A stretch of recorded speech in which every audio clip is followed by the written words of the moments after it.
আজকে বাজারে ফ্রেশ চিচিঙ্গা পাওয়া গেছে।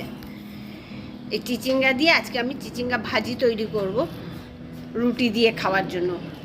ভীষণ ভীষণ টেস্টি হয়। এটা পাঞ্জাবে খুব বেশি খাওয়া হয়, আমি পাঞ্জাবিদের খুব বেশি খেতে দেখেছি। আমাদেরও ভীষণ প্রিয় একটা সবজি এবং খুব ভালো খাই আমরা। তো চলো আজকে আমরা সেইটাই দেখে নিই।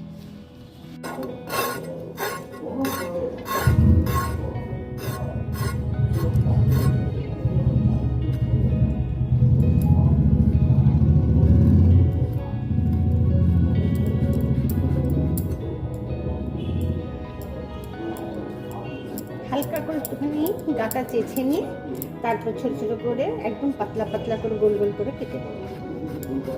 আগে তো চিচিঙ্গা এত বড় বড় পাওয়া যেত, আজকাল চিচিঙ্গাও দেখছি বেটে বেটেই হয়ে গেছে। বুঝতে পারছি না এটা জল হাওয়া না আমাদের এটা খুব হাস্যকর লাগে আজকাল। চিচিঙ্গা মানে আমাদের কাছে ছোটবেলায় ছিল বিশাল বিশাল সাপের মতো। এটার নাম ওই জন্য স্নেক গার্ড ছিল।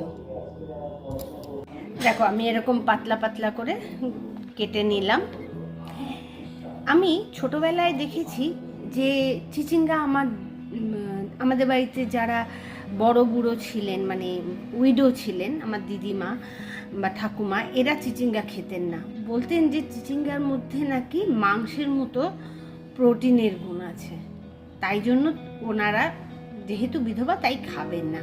কি অদ্ভুত একটা প্রথা, তাই না? কতটা ভালো জিনিস তাহলে বোঝো, যেখানে মাংসের মতো প্রোটিন আছে এটাতে। আমি পাঞ্জাবে গিয়ে দেখেছি পাঞ্জাবিরা এটাকে ভীষণ ভালোবাসে এবং তারা নানা রকম ভাবে রান্না করে। আর তাই আমিও ওখানে অনেক রকমের শিখেছি চিচিঙ্গার নানা রকম রান্না। কিন্তু আজকে আমি যেটা করব সেটা হচ্ছে চিচিঙ্গা ভাজি। আশা করি তোমাদের ভালো লাগবে। তো চলো দেখে নিই।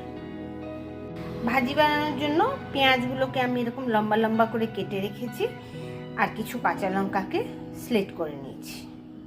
কড়াইতে 1/2 টেবিল চামচ সর্ষের তেল দিয়ে আমি কালো জিরা ফোড়ন দিলাম। এবার আমি কেটে রাখা পেঁয়াজ আর লঙ্কাগুলো দিয়ে দেব। পরিমাণ মতো নুন দেবো। নুনটা দেওয়ার সময় এটা খেয়াল রাখতে হবে চিচিঙ্গা কিন্তু জল বেরিয়ে কমে যায়। চিচিঙ্গা ভাজিতে অবশ্য আমি কোনো রকম মশলা এমনি ইউজ করি না। এটাই খালি এরকম ভাজা পেঁয়াজ দিয়ে ভীষণ ভাল লাগে। গরম গরম রুটি আর এরকম চিচিঙ্গা ভাজি হলে না একদম আর কিছু দরকারই হয় না। পেঁয়াজটা নরম হয়ে গেছে, এবার আমি চিচিঙ্গাগুলো দিয়ে দেব। একটু নাড়িয়ে এবার ঢাকা দিয়ে কিছুক্ষণ আমি রান্না করতে দেবো। এই দেখো থোড় নিয়ে এসছি বাজার থেকে। না এখানে না কাটাই পাওয়া যায়, ওরা কেটে দেয়। গ্রামের কিছু ভদ্রমহিলারা আসেন, তারা কেটেই বিক্রি করেন। আমাদের বেশ ভালোই সুবিধা হয়, ঘরে এসে আর কাটাকাটির ঝামেলা হয় না। বিশেষ করে যারা বাইরে কাজে বেরোয় তাদের জন্য তো খুবই সুবিধা। এগুলো খাওয়া তো শরীরের জন্য উপকার, কিন্তু কাটার ভয়ে রান্না করা হয়তো অনেকেরই হয় না। এখানে কেটে বিক্রি করে বলে আমাদের এই সুবিধাগুলো আছে। তো আজকে আমি থোড় ছেঁচকি বানাবো, তাই থোড়ের সঙ্গে আমি এই কুমড়ো আমি পাতলা পাতলা করে কেটে রেখেছি আর কিছু লঙ্কা কুচি।